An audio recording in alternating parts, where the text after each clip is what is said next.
সবাই কেমন আছো? আশা করি তোমরা ভালো আছো, সুস্থ আছো। তোমাদের পুজোর অনেক অনেক শুভেচ্ছা জানাই। আর আমি নবরাত্রি স্টার্ট হয়ে গেছে, তো নবরাত্রির যে প্রথম যে দেবী তিনি হচ্ছেন হচ্ছে শৈলপুত্রী, এবং দ্বিতীয় দেবী হচ্ছে ব্রহ্মচারিণী। এই দুটোকে নিয়ে আমি আজকে আলোচনা করব, দুটো রূপ নিয়ে। আর দিন নবরাত্রি কীভাবে করতে হয় সেই পদ্ধতিটা ছোট করে তোমাদের সঙ্গে শেয়ার করছি। তো শৈলপুত্রীর কে ছিলেন সেটুকু আগে তোমাদেরকে বলে দিই। শৈলপুত্রী ছিলেন রাজা হিমাবতর কন্যা, আর হচ্ছে মীনাবতী ছিলেন হচ্ছে শৈলপুত্রীর মা।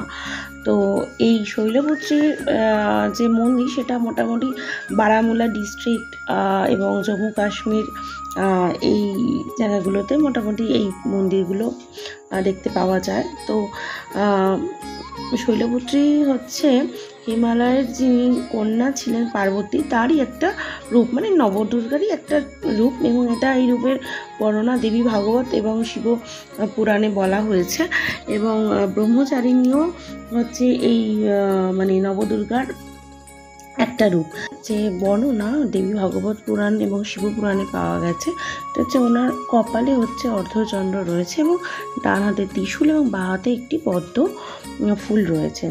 আক্ষরিক অর্থে যদি শৈলপুত্রীকে আমরা আভিধানিক অর্থে ভাঙি, তো ইনি হচ্ছে পাহাড়ের কন্যা। তো এই দেবীর পুজোটা হয়, ভক্তরা যারা পুজো করেন তারা প্রথমে হচ্ছে মূলাধার চক্রতে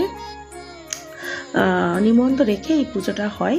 এই চক্রতে যে আধ্যাত্মিক যে অনুশীলন, সেই অনুশীলনের সূচনা বিন্দু হচ্ছে মূলাধার চক্র। এখান থেকেই আধ্যাত্ম যে অনুশীলন সেটা সূচনা হয়, আর এখান থেকেই যোগ সাধনা শুরু হয়। যারা যোগী, যারা যোগ সাধনা করেন তারা এই ব্যাপারগুলো বুঝবেন। মূলাধার চক্র আছে, স্বাধিষ্ঠান, মণিপুরী, আজ্ঞা চক্র, এগুলো বিভিন্ন চক্র আছে, এবং ধীরে ধীরে আমি স্টেপ বাই স্টেপ আসবো।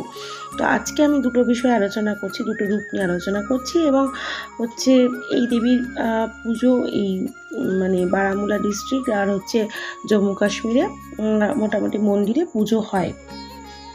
এবং দ্বিতীয় যিনি রূপ আছেন, দ্বিতীয় দিন যে রূপে পুজো করা হয় সেটা হচ্ছে নবরাত্রির দ্বিতীয় রূপ, সেটা হচ্ছে ব্রহ্মচারিণী।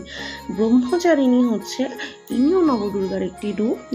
তার যে পরনে সেটা হচ্ছে সাদা পোশাক পরিহিত উনি, ঠিক আছে। ডান হাতে তার জপমালা এবং বাম হাতে তার কমণ্ডলু, মোদ্দা কথায় একটা ব্রাহ্মণীর যে একটা রূপ সেটা আর কি ব্রহ্মচারিণীর মধ্যে পরিলক্ষিত হয়। আর ইনি হচ্ছেন, এনাকে যদি আমি আক্ষরিক অর্থে ভাঙি, ইনি হচ্ছেন পবিত্র ধর্মীয় জ্ঞান অনুসরণ করেন, ঠিক আছে। পবিত্র যে ধর্মীয় জ্ঞান সেটাকে অনুসরণ করতে এনাকে দেখা যায়। আর শিবকে বিবাহ করার জন্য এই ব্রহ্মচারিণী 5000 বৎসর তপস্যা করেছিলেন। ইনি হচ্ছে এনার যারা ভক্ত, যারা এনার পুজো করেন, তারা স্বাধিষ্ঠান চক্রে নিবন্ধ রেখে পুজো করেন, ঠিক আছে। তো মূলাধার চক্র আর স্বাধিষ্ঠান চক্রে দুটো দেবীর দুদিন পুজো হয়। এক শৈলপুত্রীর হয় হচ্ছে মূলাধার চক্র, আর হচ্ছে ব্রহ্মচারিণীর হয় স্বাধিষ্ঠান চক্র। তো এরা এই চক্রগুলো এই চক্রগুলোর অনেক ব্যাখ্যা আছে। যারা যোগ সাধনা করেন তারা এই চক্রগুলোর ইলাবোরেট ব্যাখ্যা জানবে। তো আমি স্বামীজির কাছ থেকে ছোট ছোট করে জেনেছিলাম। আর মিশনে যখন আমি পড়তাম তখন এগুলোকে নিয়ে স্বামীজিরা ব্যাখ্যা করতেন। আর বাদ বাকিটা আমি শিরানন্দ স্বামীজির কাছ থেকে জেনেছিলাম। তো অনেক কিছুই বলেছেন, তো সব কিছু তো মনে থাকে না, যতটুকু মনে আছে ততটুকু তোমাদের সঙ্গে শেয়ার করলাম।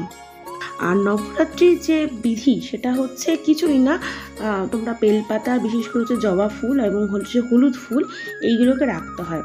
আর কি হয় না, মাটির একটা পাত্র নিতে হয়, যার মধ্যে 3টে স্তরে আর কি কাদা থাকে রাখতে হয়। সেখানে ধান, কি নতুন যে ধান উঠেছে সেই বীজগুলোকে ছড়িয়ে অল্প অল্প হাতে জলের ছিটা দিয়ে রাখতে হয়, যাতে ওই বীজগুলো না মাটির সঙ্গে খাপ খেয়ে বসলে পরে না ওখান থেকে গাছ সৃষ্টি হয়, ঠিক আছে। ওই গাছ যে সৃষ্টি হয় ওখানেই পুজো করা হয়।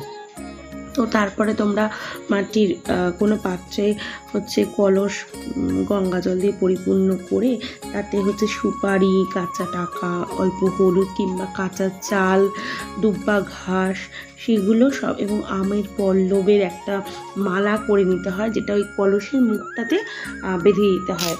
তো গলায় পরিয়ে দিতে হয়, দিয়ে একটা নারকেল দিয়ে মানে একটা কোনো কিছু দিয়ে যে ওটাকে কী বলে চেলি কাপড় দিয়ে নারকেলটাকে বেঁধে, নারকেলটাকে বলা হয় ব্রাহ্মণ ফল। তো ওই নারকেলটাকে চিলি কাপড় দিয়ে বেঁধে ওই সরার চালের ওপর নারকেলটাকে রাখতে হয়, ঠিক আছে। কেউ সরার চালের ওপর রাখে, কেউ চাল ছাড়া রাখে, ঠিক আছে, যার যেটা অভিপ্রায় সে সেটা করে। অনেকে আছে যে আম্রপল্লব ঘটের মধ্যে যেরকম আমরা বৃহস্পতিবারের ঘট পাতি সেরকম রাখে, আবার কেউ ওই আম্রপল্লবটা গলায় বেঁধে দেয়, যেটা যার মন যেরকম চায় সেরকম রীতি অনুযায়ী করতে পারে। আর নারকেলটাকে ওই চেলি কাপড়ে লাল সুতো দিয়ে কিংবা হলুদ সুতো দিয়ে বেঁধে ওই ঘটের মুখে দিতে হয়, দিয়ে তারপরে মাকে ফুল, চন্দন, পুষ্প, লাল পুষ্প কিংবা হলুদ পুষ্প অর্পণ করতে হয়। আর অখণ্ড প্রদীপ জ্বালানোটা তো দরকার। এবার তুমি ঘটের চারিদিকে তুমি কারুকার্য করে দিতে পারো, সেটা তোমার টাইম এবং তুমি কতটা এফোর্ট লাগাতে পারছো তার উপর নির্ভর করে। মানে তুমি যতটা উপস্থাপনটা যতটা সুন্দর করতে পারবে ততটা সুন্দর লাগে। তারপরে ধূপ দ্বীপ জ্বালিয়ে মাকে তুমি বরণ করলে, হ্যাঁ। আর অর্ঘ্য দিতে হয়, চাল আর হচ্ছে দুব্য দিয়ে অর্ঘ্য দিতে হয়, অর্ঘ্যটা মাস্ট। তারপর ধূপ দ্বীপ জ্বালিয়ে মাকে বরণ করলে দেন তারপরে দুর্গা সপ্তশতী কেউ পাঠ করে, তারপরে দুর্গা চালিসা কেউ পাঠ করে, যার যেরকম মনের ইচ্ছা হয় সে সেরকম পাঠ করে। আর যতটুকু ভোগ দেওয়া যায়, কেউ ফলের ভোগ দেয়, কেউ সাবুর ভোগ দেয়, ঠিক আছে, সাবু কলা দিয়ে মেখে বিভিন্ন ফল দিয়ে ভোগ দেয়, মিষ্টি দিয়ে ভোগ দেয়। আর পান সুপারিটা তো মাস্ট। পান তুমি খিলি করেও দিতে পারো, পান তুমি এমনি বাংলা পাতা হয়, মিঠা পাতা চলে না, এমনি পান আর একটা গোটা সুপুরি তুমি এমনি দিতে পারো। যদি মনে হয় যে না আমি খিলি করে দেবো, খিলি করেও দিতে পারো, আবার এমনিও দিতে পারো। আর হচ্ছে এই হচ্ছে কলস পাতার নিয়ম, আর কিছুই তেমন কিছু লাগে না। এবার প্রত্যেকটা দিন প্রত্যেকটা মতন করে যেরকম প্রথম দিন স্টার্ট করেছো সেরকমভাবেই দিতে হয়। আর ওই সুপারিগুলো চালের ওপরে রাখতে হয়, ঠিক আছে, কেউ চালের ওপরে রাখে, কেউ ধানের ওপরে রাখে, মোটামুটি চালের ওপরে রাখলেই হয়। শাখা পলা মাকে নিবেদন করতে হয়, একটা নতুন শাখা পলা কিনে দিতে হয়, চুনরি মাকে দিতে হয়।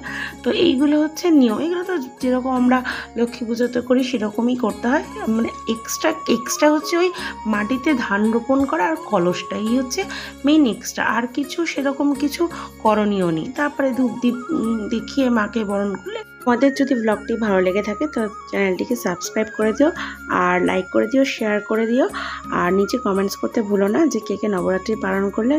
তো কালকে আমি বাদবাকি নবদুর্গার রূপ নিয়ে বর্ণনা করবো। তো আজকের মতো আসছি বন্ধুরা, টাটা।